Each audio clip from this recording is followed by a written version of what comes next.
আজকে অভাবে পড়িয়া দেখেন আপনার আর ভাই নাই। অনেক সময় তো বর্তমানে মাও নাই বাবু নাই, মা বাবা বলেছে নিজেরটা নিজে কইরা খা। বর্তমানে বাস্তব না বাস্তব আপনারা বলেন।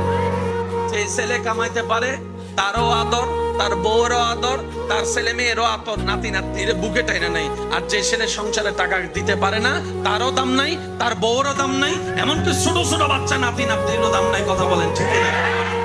এই বাস্তবতা মানতে না চালেও মেনে নিতে হবে। যারা বুদ্ধিমান আছে, জ্ঞানওয়ালা, রব বলে যে দিলটা কাউকে দিস না যারা ভেঙে দিতে পারে, বরং দিলটা আমি রবের নামে ছেড়ে দে। আর আমি রব তেমন দয়াবান, পৃথিবীতে বাঙ্গা জিনিসের দাম থাকে না, কিন্তু তোর বাঙ্গা হৃদয়ের দাম তোর মার কাছে না থাকলে, বাবার কাছে না থাকলে, ভালোবাসার মানুষের কাছেও না থাকতে পারে, কিন্তু তোর বাঙ্গা হৃদয়ের দাম আমি রবের কাছে 24টা ঘন্টা আছে।